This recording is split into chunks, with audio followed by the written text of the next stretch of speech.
We praise you, Father in heaven. We glorify your holy name, Jesus Christ of Nazareth. And we welcome your Holy Spirit in this place. Glory. Hallelujah. Amen.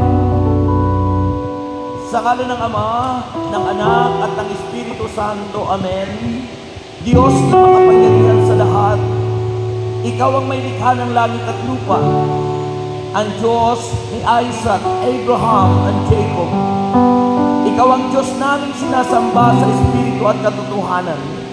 Pinupuri ka namin, dinadakila, pinasasalamatan sa iyong ika-30 anibersaryo sa gawain mo dito po sa lugar ng Tanawan City. Nagtitiwala kami na may gagawin ka sa aming buhay. Silang lahat na may mga sakit at karamdaman ay iyong pagagalingin sa pangalan ni Jesus. At ang mensaheng ating pagsasalunan, nawa po ito'y tumimo sa aming puso, maghatid ng kaliwanagan, mag-alis ng kaguluhan sa isipan, at sundan ang iyong tanda at himala at kababalaghan. Gamitin mo po ang lingkod mo, mightily, boldly, and powerfully kasama ang iyong mga awit. Ang Diyos, punuin mo ng kalwalatian ang lugar na ito at maranasan ka po namin. Sa pangalan ni Jesus, sa ngalan ng Ama, ng Anak at ng Espiritu Santo, ating purihin ang Panginoon.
ibigay ang the best na papuri sa Panginoon.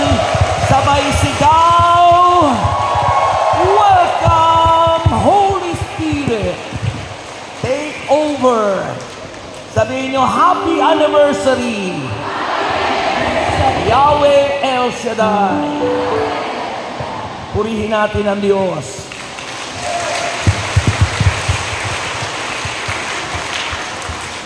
Marami ba sa inyong nababalisa? Ha? Sa init ng panahon, nababalisa dahil maraming bayaran? Mainit na yung panahon, nababalisa ka sa init ng iyong babayaran? Sino sa inyo ang nababalisa? Ang topic po natin ngayon sa inyong anibersaryo, sabi sa tema nyo, Matthew 6:33, hanapin muna ninyo ang kaharian ng Diyos at ang kanyang kabanalan at ang lahat ng ito ay idaragdag sa inyo. Sabihin nyo, worry not. Ang hina. Worry not.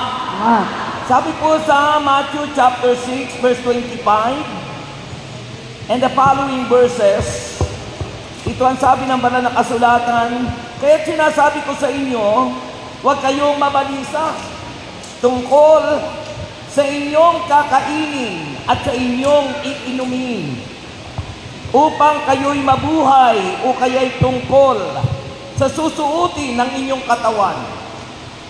Hindi ba't ang buhay ay higit na mahalaga kaysa pagkain at ang katawan kaysa damit? Basta ninyo ang mga ibon. Hindi sila nagtatanim, ni umaani man, o kaya'y nagtitipon sa kamalig. Ngunit pinapakain sila ng inyong Ama na nasa langit. Hindi ba't higit kayong mahalaga kaysa mga ibon? Walang sumagot. Sino sa inyo ang makapagpapahaba ng kanyang buhay ng kahit isang oras sa pamagitan ng kanyang pagkabalisa? At bakit kayo nababalisa tungkol sa pananamit?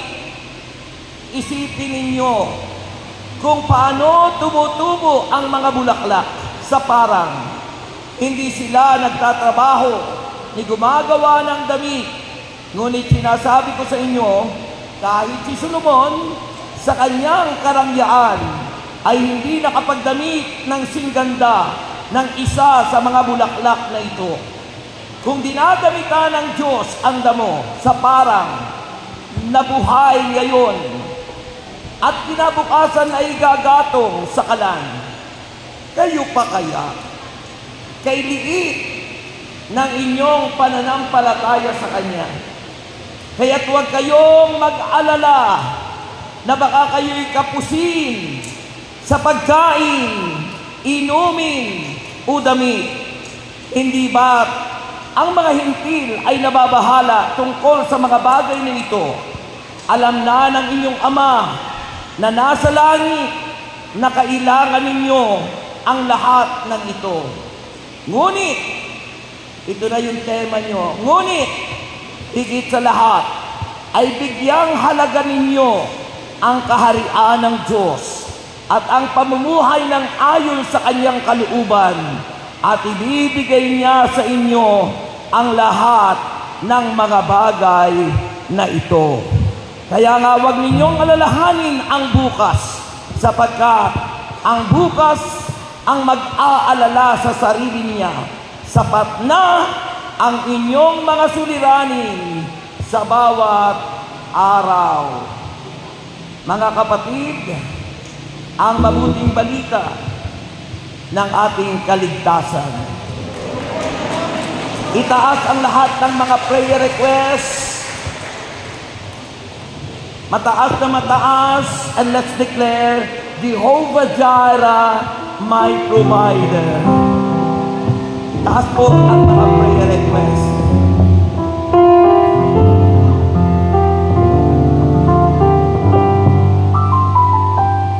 Jehovah Jireh, my provider.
ang mga prayer request na ito at ang lahat ng aming hawak, maging ang aming mga sarili, O Diyos. Yes, Lord. Basbasan mo po at i-anoint ang bawat isa sa amin.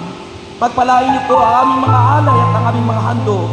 At umaasa kami, Ama, sa iyong pangako na ito'y ibabalik mo ng maraming pagpapala ayon sa kalooban mo at ayon sa bawat naisin mo. Dalangin ko, Ama, na ang bawat kahilingan ay iyong tugunin sapagkat yan pangako mo, Lord. At tinakip po namin na kami lahat ay answered prayer na. Sa ngalan ni Jesus, anong sagot? Purihin at palakpakan natin ang Panginoon. At pwede na kayo maupo sa napakagandang presensya ng Diyos. Kolektahin na po ng mga sexing collectors ang ating mga prayer request. Magandang gabi po sa ating mga visitors. Okay. Magandang gabi po sa inyong lahat. May kausap po ba ako? Magandang gabi po sa inyong lahat. Bilang inyong speakers, nais ko pong itanong sa inyong mga core groups na baka po magpapatuloy po ba ako o mayroon kayong bisita na pagbibigyan nyo ngayon? Hindi ko po sila kilala, kaya tinatawagan ko kung sino po yung mga namamahala. Magandang gabi po sa ating lahat. Binibigyan po ng pagkakataon ng ating mga ginagalang at pinagpipitagang ikalawang ama ng bayan ng Tanawan, ang ating kagalang-galang Attorney Junjun Trinidad at Konsehal Angel Atienza at Angel Burgos at Konsehal Glenwin Gonzales. Baka po kayo ay gustong tumayo para po tuloy-tuloy na po tayo. Maraming salamat, Brother Joel Kagat. Si Joel ay dating kagawad ng Barangay Hanopol Occidental. So ako po sa hapon ito ay unang-una po ay nakikiisa sa pagdiriwang ng ika-30 anibersaryo ng ating pong El Shaddai dito po sa St. John Evangelist Parish dito sa Luzon ng Tanawan. Kasama ko po si Konsehal Glenwin Gonzales, palakpakan po natin. Si Konsehal Angel Burgos, kasama po din natin. So ano ang karaniwang itinatanong? Ano ba yung El Shaddai? Diba? Ano ba yung ibig sabihin nito? Siyempre, ang ating laging pamantayan is yung pananampalataya sa ating Panginoon. Kung ano yung pamamaraan na ginagawa natin. But of course, with respect to faith, paano pa natin ginagawa yung pananampalataya? Paano pa natin ito binibigyang buhay? Sabi nga ho natin, ako ho ay sa totoo lang ay napakaraming nabasa o narinig patungkol sa pananampalataya. At siguro naman hindi yun naalintana sa inyo yung isang naging pagdiriwang ng El Shaddai na kung saan ay meron daw isang pare na nakatayo dito na may dumating na isang lalaki na may maraming dugo at may hawak na isang punyal. Na kung saan nasabi tinanong, bakit ka narito? Pinatay ko ho yung naroon sa labas. Bakit ko pinatay? Dahil kung kami may pagtatalo. Ano ba yung pagtatalo niya ginawa ninyo?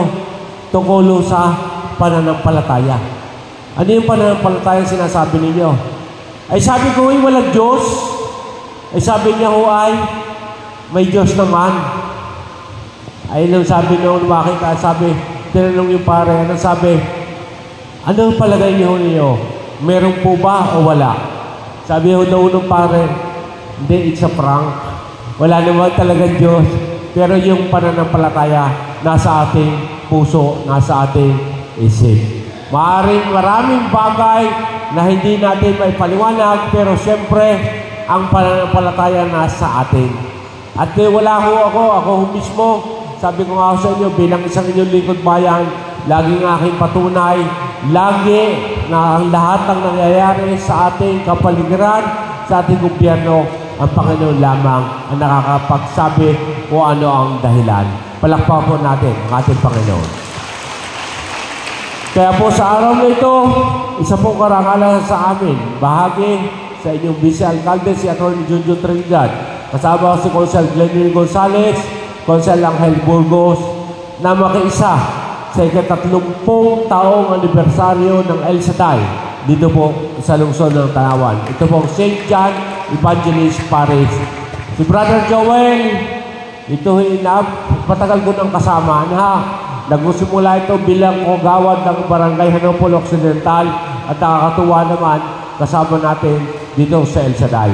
Kaya po kami sa inyo po at gusto kong ipabot sa bawat isa, kami po ay kaisa ninyo sa inyong pananalangin, pananampalataya at lagi kong ipakikiusap, isama ninyo sa inyong bawat panalangin ang lungsod ng Tanawan.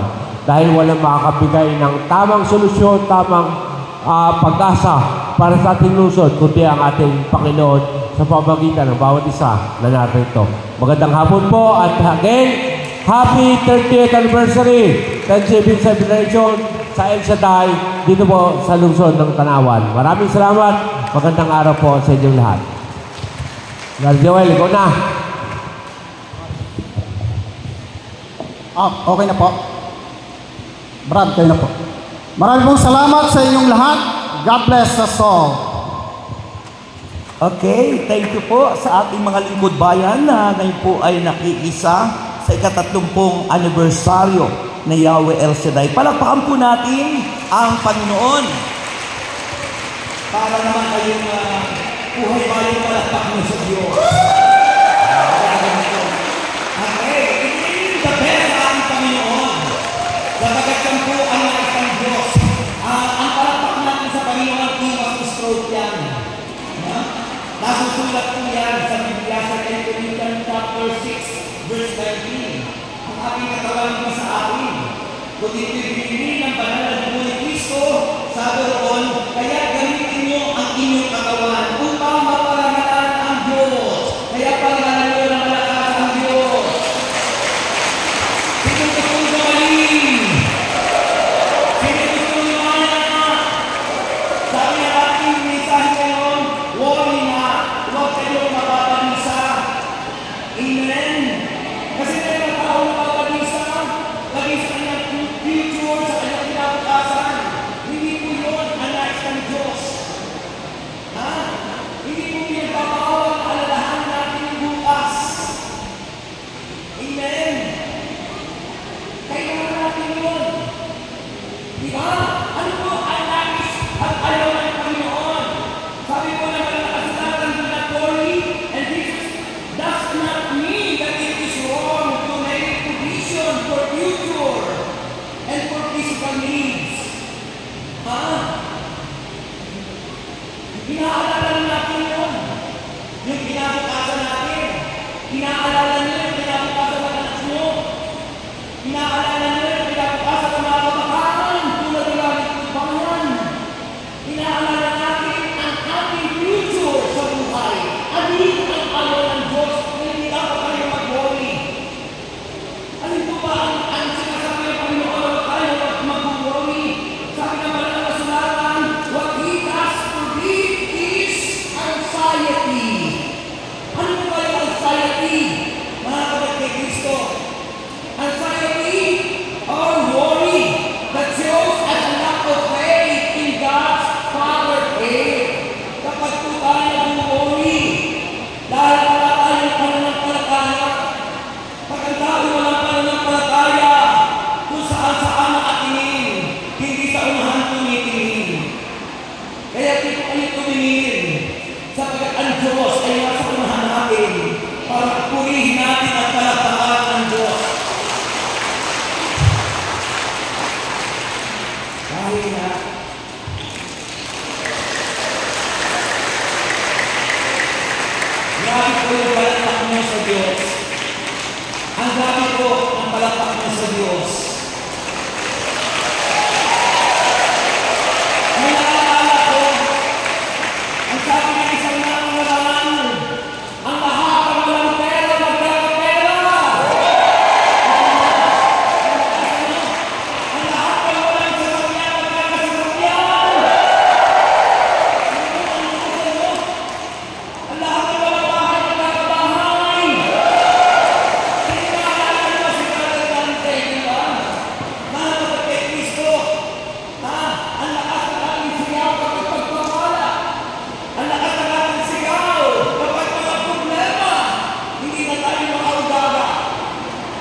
Panginoon, turuan mo naman kami manalangin.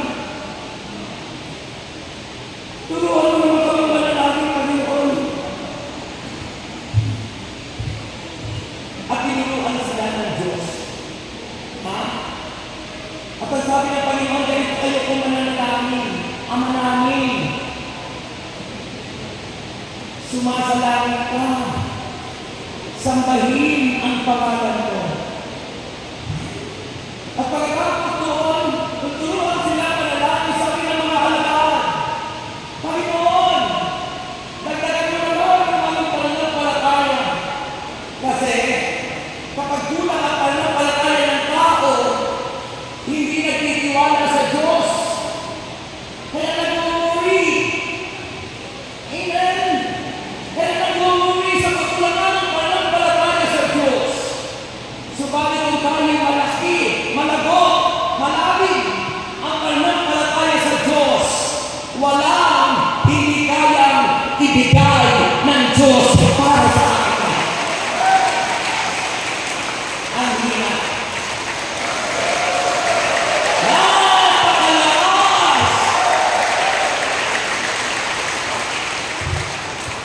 Amen. Kaya naman natin pinagsalita na habang pinukulekta niyo yung mga prayers. Kasi baka ako makapagsalita rin ang aming amahan sa kanila. At least alam na sila. Okay. So, sabi na ba na kasulatan sa verse 13, mga kapatid, sabi ko nito ng verse 13, makinig kayo. Sabi doon ang mga nakasulatan, kung ginagalitan ng Diyos ang damusa parang na buhay ngayon. Ang kagandahan naman na mabulaklak sa parang, pero tutuyot at sumusunod pagdating na ito ay tuyo na. Sabi mo ang mga nakasulatan, kung ginagalitan ng Diyos ang damusa parang na buhay ngayon, sa kinakapasan na ginagapon sa kalan, kayo pa kaya? Kayo pa kaya? Ha? Ano? Isipin nyo, ano ang nais ng Panginoon ay parating sa atin? Jesus encouraged us to have faith. Sabi ng Panginoon, imasdan nyo yung mga ibon. Hindi sila nagtatanim, hindi sila naghahati. Pero pinapakain ng Ama. Sabi ng Panginoon, kayo pa kaya? Kayo pa kaya?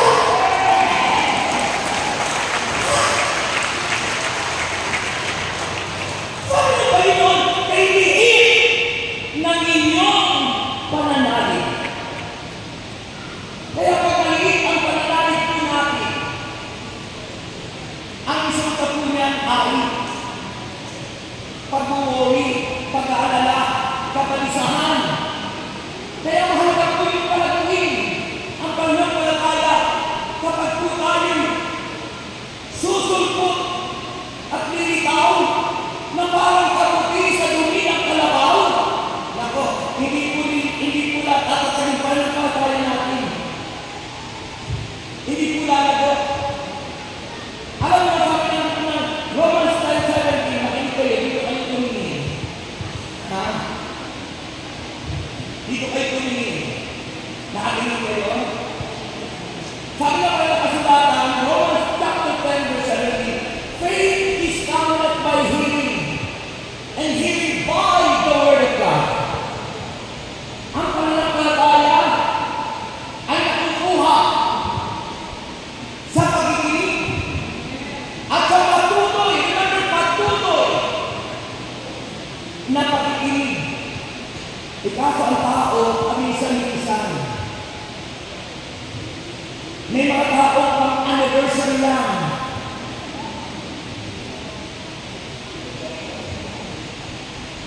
Hindi regular, dumalo.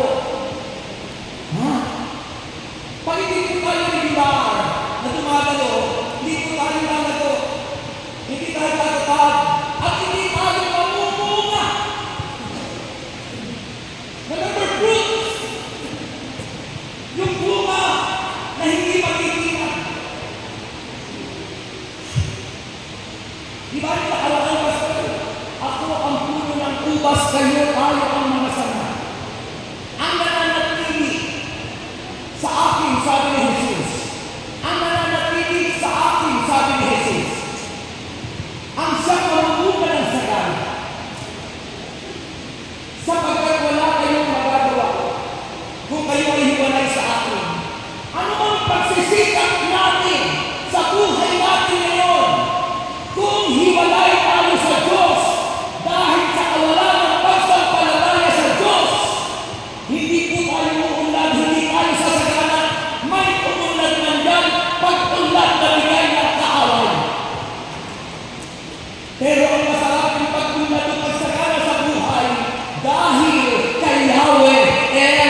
Hindi tayo makatitiyak na tayo pupunta sa kanyang buhay.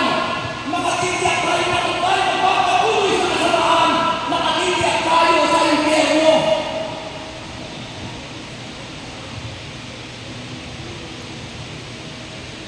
Wala akong kausap. Wala akong kausap.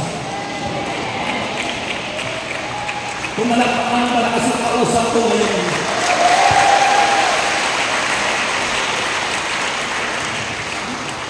Kaya huwag po kayo mag-worry. Huwag po kayo mababalisa sa John 14 verse 1. Diba? Ano sabi ng Panginoon? John chapter 14 verse 1. Huwag kayong mabalisa. Manalig kayo sa Diyos at manalig din kayo sa akin, sabi ni Jesus.